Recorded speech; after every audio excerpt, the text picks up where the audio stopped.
Gadis ini memasukkan obat ke dalam kopi. Ibunya meminumnya tanpa curiga. Setelah ibunya tertidur, gadis itu dengan terampil memasukkan ibunya ke dalam kantong, kemudian menyeret kantong mayat ke danau. Setelah perahu tiba di tengah danau, tanpa ragu-ragu dia memotong tali itu, menyaksikan ibu perlahan tenggelam ke danau dengan tenang. Batu yang berat itu menarik sang ibu ke dasar danau, dan ada begitu banyak kantong mayat yang sama di sekelilingnya. Bahkan lebih menakutkan, ini adalah film berdasarkan kisah nyata. Gadis bernama Mila. Dia dan ibunya tinggal di perbatasan As Meksiko, menjalankan bisnis hotel. Dari luar hotel ini terlihat biasa-biasa saja, tetapi ada keluarga aneh di dalamnya. Hotel ini hanya menerima satu tamu dalam satu waktu, dan semua tamu datang tidak akan kembali, karena mereka semua pengedar narkoba atau perampok. Bahkan jika kamu mati, tidak akan ada yang mengetahuinya. Untuk melepaskan para tamu dari penjaga mereka, setiap saat ibu dan putrinya akan makan bersama di meja,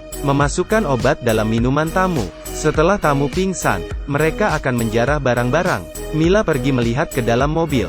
Dia dengan terampil memisahkan tempat duduk, menemukan barang-barang tersembunyi para penjahat. Sementara ibunya mencari barang bawaan tamu, Mira berhasil menemukan puluhan ribu uang curian, lalu meminta pekera yang bernama Paco ini membuang barang bawaan tamu. Jika beruntung, dia bisa mendapatkan beberapa barang. Sebelum tamu itu bangun, mereka harus memasukkan pria ke dalam kantong mayat dan mengikatnya. Setelah gelap, Drake akan mendorong tamu ke danau, mengikat batu berat ke kantong mayat, mendayung di tengah danau, memotong tali yang terikat pada pria itu. Wajahnya yang tenang seperti sudah terbiasa. Seketika pria itu dibuang ke danau. Karena stimulasi air danau es, tamu sering terbangun oleh air danau. Kemudian setelah beberapa menit perjuangan, perlahan menjadi tenang kembali. Drake kemudian menghilangkan mobil tamu. Mereka memiliki pembagian kerja yang jelas, membersihkan semua jejak. Tapi Mila bosan dengan kehidupan pembunuhan. Dia selalu merindukan dunia luar, ingin pergi dari sini. Tapi ibunya berkata, membunuh orang jahat adalah kebaikan. Terlebih, mereka tidak punya cukup uang. Setelah mereka menyimpan cukup uang, mereka akan pindah ke kota, menjalani hidup baru. Mila percaya apa yang dikatakan ibunya. Drake adalah pembantu yang tidak berguna. Mila bisa melakukan pekerjaannya sendiri. Jadi dia terus berusaha menyingkirkan Paco. Tapi ibunya masih enggan mengusirnya, karena sesekali dia memanggil Paco ke kamar. Diskusikan arti hidup yang sebenarnya. Tak lama kemudian hotel kedatangan tamu lagi. Dia mengenakan jas dan mengendarai mobil mewah. Tidak sulit untuk melihatnya. Dia pasti orang kaya. Malam itu, Mira menyajikan secangkir kopi untuk tamu dengan tambahan obat. Mila duduk di pintu menunggu obat itu bekerja. Tak lama kemudian pria itu ambruk di tempat tidur. Dia segera mulai menjarah mobil tamunya. Tanpa diduga, dua pengedar narkoba tiba-tiba muncul. Seorang pria keluar dengan panik dan bertanya apakah ada kamar yang tersedia. Mira takut pembunuhan dan perampokan ini akan terungkap. Mira pun berbohong. Tanpa diduga, pria itu tiba-tiba mengeluarkan pistol dan mengancam Mila dan ibunya. Mereka terpaksa membawa kakak laki-laki yang tertembak ke hotel. Ibunya, Teresa, membantu membalut lukanya, bersihkan kamar. Kemudian Paco mengantarkan mereka ke kamar lainnya, tidak membiarkan mereka keluar. Tapi Mila merasa gelisah. Dia khawatir jika tamu yang pingsan itu segera bangun. Mila pun menyelinap keluar, membereskan masalah ini. Ini adalah hotel tahun 1998. Mila menyelinap ke ruang mangsa, dan melihat tamu itu bangun dalam keadaan bingung. Tepat ketika dia sedang muntah, Mila menutup mulutnya. Tetapi tamu itu lebih kuat. Mila didorong ke kasur, dan lehernya dicekik oleh tamu itu. Mila terus memberontak. Saat itu juga, Paco datang. Dia mengira tamu itu menyakiti Mila. Seketika dia memukul tamu itu dengan pistolnya, menyelamatkan Mila. Mila pura-pura menjadi korban untuk mengelabui Paco. Paco lalu menarik Mila keluar dari kamar, dan kembali untuk memeriksa luka pria itu. Dia membalikkan tamu itu, melihat banyak darah di kepalanya. Sepertinya pria itu pasti sudah mati. Keduanya panik dan dengan cepat membuang tubuh tamu. Mereka menarik tubuh pria itu ke dalam hutan. Ketika keduanya baru saja akan menggali kubur untuk tamu itu, tiba-tiba mereka menyadari jika pria itu tidak mati sama sekali. Kesadarannya perlahan kembali. Paco terlihat ketakutan, sedangkan Mila terlihat tenang. Untuk menghindari lebih banyak masalah, Paco memutuskan untuk membunuhnya. karena ini pembunuhan pertamanya. Paco tidak berani melihatnya. Dia harus menutupi wajah pria itu dengan pakaian. Tapi Paco tidak tahu, Mila melihatnya dari kejauhan.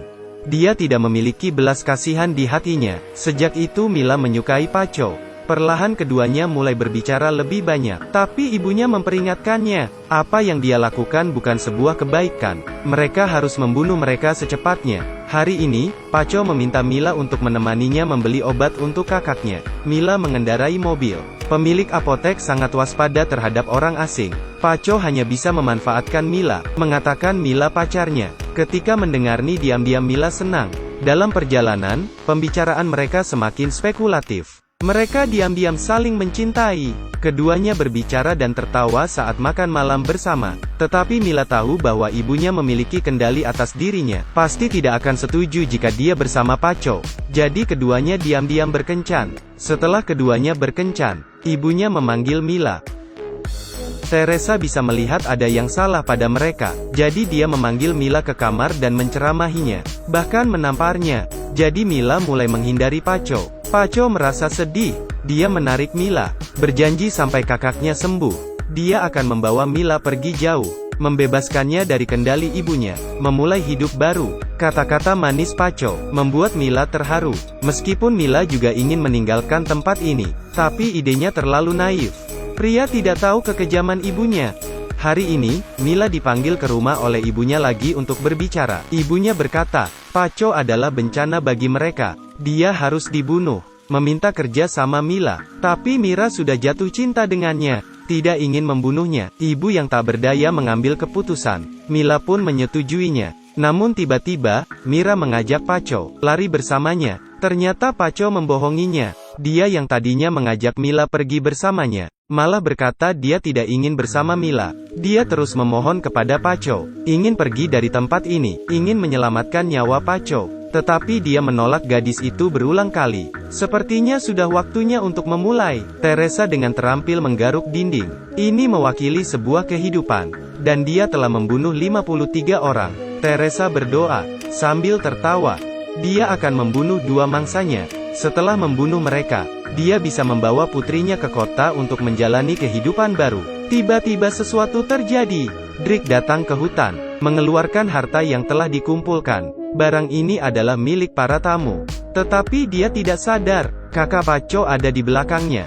Drake yang panik segera menyembunyikannya. Tetapi pria ini melihatnya. Karena penasaran, dia bertanya apa isi kotak itu. Awalnya pria itu tersenyum, sampai dia menemukan sebuah jam tangan. Dia pun mengambil jam emas itu. Tapi semakin dia melihat, semakin dia merasa akrab. Setelah dilihat lebih teliti, di atas jam ada tertulis nama adiknya, dan saudaranya menghilang sebulan yang lalu. Lalu di mana pemilik jam ini? Drake tidak mengatakan apa-apa. Pria itu kesal dan memukulnya dengan tongkat. Kemudian segera mencari Teresa. Ketika melihat nama di atas jam itu, dia tahu perbuatannya telah terungkap. Meskipun dia berusaha menjelaskan, namun pria itu mengarahkan pistol ke leher Teresa. Dalam kepanikan, Teresa mengambil kunci di atas meja, menusuk dengan keras ke luka di paha pria itu. Rasa sakit yang parah membuat pria itu melepaskan tangannya. Drake datang dan membantu. Tepat ketika dia bergulat dengan Drake, Teresa langsung mengambil salib dan menusuk ke leher pria itu. Dan pria itu pun mati seketika. Mira dan Paco segera berlari. Tetapi baru membuka pintu, Teresa telah mengangkat pistol, menembak Paco.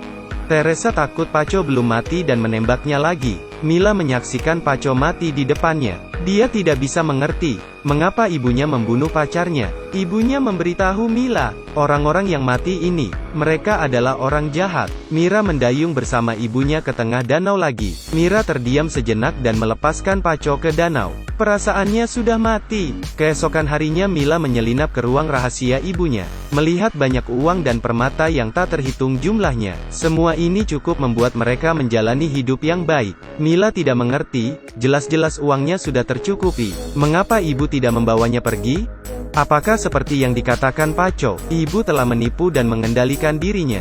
Kemudian Mira tidak ingin lagi dikendalikan oleh ibunya. Seperti biasa mereka menikmati sarapan bersama. Tapi mentalitas Mila sudah lama berubah. Mila bangkit dan menuangkan secangkir kopi untuk ibunya. Ibunya jatuh pingsan setelah meminumnya. Dia dengan terampil memasukkan ibunya ke dalam kantong mayat. Mendayung sendirian, mengirim ibunya ke tengah danau. Dia memotong tali ibunya dengan ekspresi datar, membiarkan ibunya tenggelam ke dasar danau. Dikuburkan di dasar danau es dengan orang-orang yang pernah dia bunuh.